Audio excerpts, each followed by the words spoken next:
Cordiais saudações. A paz é um bem comum e incomensurável para que uma sociedade evolui em toda a esfera do tecido social. Paz é uma palavra pequena, mas que é precisada em todo o mundo. Em Angola, como em outros países, levou longos caminhos percorridos até chegarmos ao presente momento. Segundo Dom Vicente Carlos Iazico, bispo da província do Zaire, em entrevista à Rádio Vaticano, a paz em Angola não se pode apenas consumar com o calar das armas. É verdade que houve a paz do calar das armas depois de um longo período de guerra. Algo que os angolanos devem agradecer a Deus. Citávamos Dom Vicente. Os ganhos da paz e a perspectiva do Presidente da República para o futuro de Angola. Este é o tema de hoje, levado a cabo pelo Centro de Integridade Pública de Angola, na sua 8ª edição, no programa Turbilhão da Sociedade, com duração de 45 minutos. Hoje está conosco o Vítor de Souza Mulaza, pelo Empalar, muito boa tarde. Boa tarde. E também está conosco hoje João Lucombo, pela Jura, braço juvenil da UNITA. Muito boa tarde. Muito boa tarde, sim. Ok, eu sou o Capita Inca.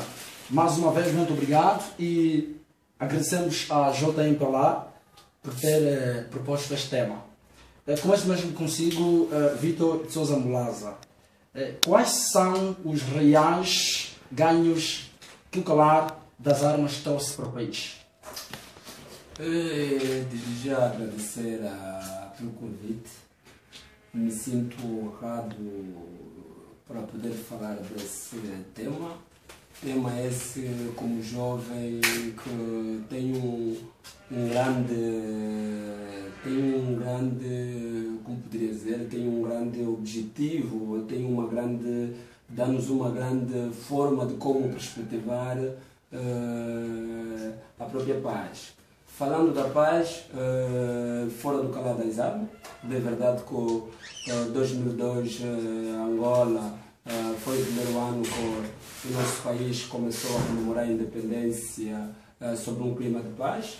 Clima de paz esse que envolveu as forças políticas vivas no território nacional e não só a sociedade civil, e com um dos maiores objetivos que é a unidade nacional, a reconstrução nacional e o reforço do processo democrático em Angola. Falando da mesma paz, vamos ver que de 2002 até os dias de hoje, Angola já vive um clima de unidade, um clima de diversidade política, onde os partidos políticos deixaram de ser ou de tratar-se como inimigo e passam a tratar-se como adversários políticos e esperamos que esse clima permaneça, como na visão do camarada presidente José Eduardo dos Santos. Devemos cada vez mais continuar a evidenciar esforço para com que a paz em Angola então seja duradoura e eterna. Muito obrigado pela sua primeira intervenção. Já o combo. O que acha? Quais são os reais ganhos da paz? Okay, muito boa tarde. Desde já permita-me, portanto, agradecer pelo convite que me foi dirigido em nome da nossa organização e para dizer que, para nós, a paz, visto do ponto de vista de que resulta, não é verdade, do conjunto de acordos políticos legais entre as duas fações políticas que ontem estavam em conflito, visando de facto redimir todas as consequências causadas pela guerra e regular as relações futuras, que sejam elas econômicas, políticas, sociais e culturais. Partindo desse pressuposto, estou a querer dizer de que quem faz a guerra, direto ou indiretamente, segundo Aristóteles, procura alcançar a paz. E quem tem a paz, se perder do ponto de vista de aplicar esses acordos do qual resulta, indiretamente também poderá estar por detrás de voltar ou por detrás do regresso à guerra. Para dizer o seguinte, a nossa história não foi a regra. Nós alcançamos a nossa paz fruto de vários acordos. E aqui permita-me destacar, portanto, o acordo de Bicesse, que é aquele que nós podemos considerar como acordo mãe. o acordo que deu a origem, por exemplo, ao protocolo de Lusaka e ao memorando de Luena.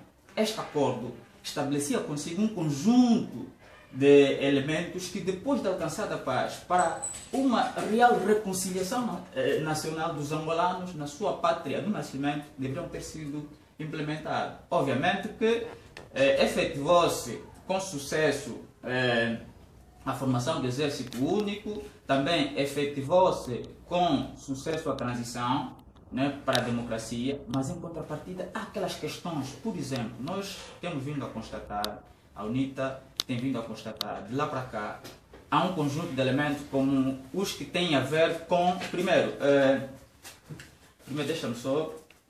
com o processo de reintegração social dos ex-militares e antigos combatentes. Esse processo, de facto, não é inclusivo, é exclusivo.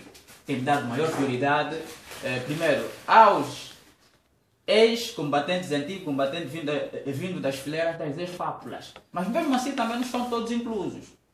Depois está a questão da devolução do patrimônio da UNITA, não é verdade? Confiscado em 92, que também ainda não foi uma realidade. Está também a questão de se concretizar.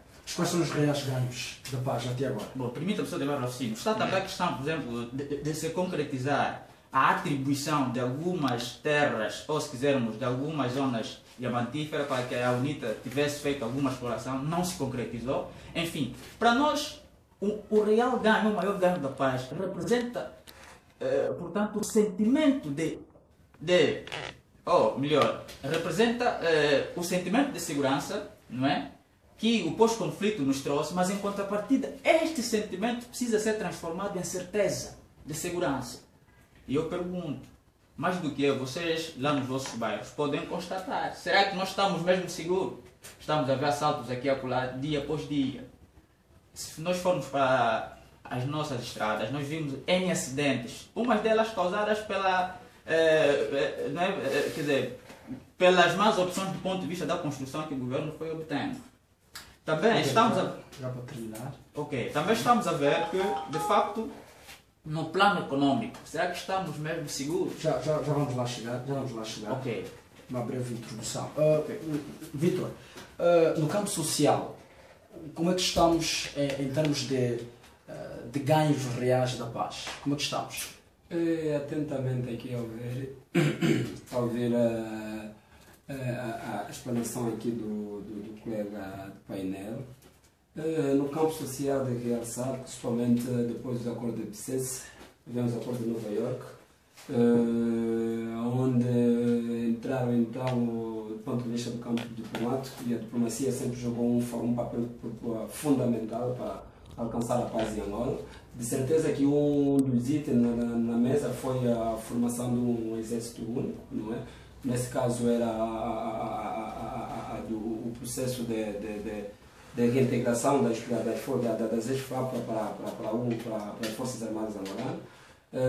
De ver que começou a chegar no período dos anos 90, os primeiros oficiais generais a Luanda, saber de que esse processo não foi concluído porque nós sabemos quais são as implicações que teve. Depois disso, foi tomado então o processo do governo que é o GURN, o processo de unidade de reconciliação nacional, com todos os envolventes, todos os dois atores, tanto faz do MPLA e da UNITA, num processo de celebração do mesmo memorando. O líder fundador da UNITA não se fez comparecer, e isso implicou, de certa forma, do ponto de vista a nível do mesmo processo, notou-se que por parte da UNITA ainda havia um receio, não é, com o desarmamento por parte da sua força, que era então uma das prioridades a nível do próprio Conselho das Nações Unidas, de que o processo tinha que ser concluído. E com a ausência do presidente da UNITA, notou-se que havia do lado da UNITA ainda um receio e uma vontade com que essa paz fosse efetiva. Mas a paz social... A paz, sim senhor, e deixa-me chegar lá. E de ver de tantas batalhas diplomáticas que houve, finalmente os angolanos conseguiram trazer a paz sem mediação internacional. Isso foi Luena. E essa paz efetiva até agora, vamos ver que esse processo de integração das Forças Armadas, vamos ver que hoje em dia já há um número elevado de ex-militares das Forças da IFAP, as Forças Armadas angolanas, como no próprio Ministério do Interior. Então, só de ver que do lado do próprio partido do MPLA havia, sempre houve uma necessidade de uma unidade entre forças, e até porque somos todos angolanos e a parte acima de tudo. Agora, do ponto de vista social, e ele disse bem de acidente, sabemos nós que o acidente, e a nível do dado apresentado pela própria Comissão Nacional de Sinistralidade Rodoviária, aponta que o excesso de velocidade é um dos maiores motivos desses acidentes. Obviamente que tem outros elementos, e porque não havia no mundo, não tem acidente. Então, se calhar temos estado a viajar e já constatamos que na Europa e outras partes do mundo é acidente. Agora, o que devemos fazer, não é? O que o Estado deve fazer, deve criar medida preventiva, e que tem estado a criar, para com que essa situação, o índice de acidente rodoviário tenha diminuído. E, obviamente, a medida como operações stop, medidas essas como controle do bafômetro, e porque até o excesso de bebida, o consumo de bebida alcoólica também tem apontado, não é, como um dos elementos dos acidentes. Mas o governo tem tentado trabalhar, até para concluir, tem tentado trabalhar para poder diminuir. Agora, do ponto de vista da criminalidade, nós devemos ver que a criminalidade é um fenômeno social, não é? É um fenômeno social que deriva de vários motivos, né? Vários motivos que levam com que a pessoa, se calhar, opta por esse caminho. Mas nós vamos ver que, na medida que o tempo vai passar, o governo tem criado estratégia para o combate à própria criminalidade. Então, do ponto de vista social, a paz social. A paz social ou não a paz? Ok, obrigado mais uma vez pela questão. Para dizer que, na nossa visão, como júri, como UNITA, a paz não pode se subscrever apenas na paz do calar das armas, na paz da livre circulação das pessoas e bens. A paz é muito mais do que isso. Tem que haver a paz social de facto. Quando eu falo em paz social de facto, estou, por exemplo, a dizer que temos que ter segurança do ponto de vista de saúde. Quando eu estou doente, vou ao hospital, tenho que ter a certeza de que vou sair de lá curado. Mas aqui ainda não é a nossa realidade. Nós vimos, nos meses passados, o que a malária fez. Levou centenas de vidas de muitos angolanos, fruto sobretudo das opções, não é, políticas feitas pelo governo, que não vão ter em conta com a realidade dos angolanos. Do outro lado, a questão educacional.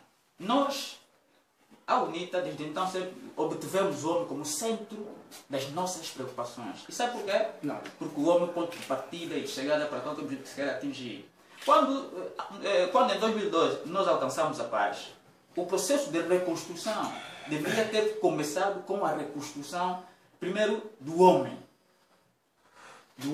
E essa reconstrução de que eu me refiro deveria ter partido do pressuposto de que era preciso garantir a educação de qualidade e gratuita até o 13º ano de escolaridade. Deveria ter partido do pressuposto de que temos que criar centros de formação profissional para dar emprego aos ex-combatentes e não só, mas que sejam centros de formação profissional com estágios profissionalizantes, espaço plenário. Não é? Deveria partir do pressuposto de que era preciso dignificar o angolano com salários compatíveis ao custo de vida. Mas achamos que não. Até hoje. O que é que falta? Bom, falta acima de tudo vontade política, porque de facto o país tem recursos suficientes para dar uma vida condigna ao seu povo. No plano econômico, talvez estamos a falar, no plano econômico. Vamos lá só centralizar no Deixa-me só terminar. social. Para dizer que o processo de reconciliação nacional que nós viemos vendo a viver ainda é débil porque partimos do pressuposto de que, na nossa visão, o setor ao nível da sociedade que melhor se reconciliou é o setor das Forças Armadas. E eu até admiro porque aqueles que ontem tiveram com as motimbas, passo o termo, nas mãos, a se combaterem de um lado para o outro, conseguiram reconciliar-se. Mas os políticos, sobretudo os políticos afetos ao partido MPLA, que não precisamos citar os nomes, têm tido uma postura, usando dos médias de comunicação pública, que é a TPA Nacional, proferem discursos que de facto não têm nos ajudado para a real reconciliação. Porque reconciliar, primeiro, parte também do pressuposto de que é preciso cultivar o perdão, para acabar com o ódio que se semeou no pós-independência e guerra civil nas famílias angolanas. Reconciliar parte do pressuposto de que é preciso aceitar a diferença, que seja ela política, cultural e até econômica. Mas nós ainda temos dificuldade. E quem deveria ter promovido todas essas situações? Deveria ser o governo. O governo é que tem que usar os médias para criar um clima saudável. Reconciliar também pressupõe o respeito pelas leis, não é, que regem o nosso país quer dizer, desde a Constituição da República e todas as leis do nosso ordenamento jurídico. Mas o que nós temos vindo a constatar não é isso.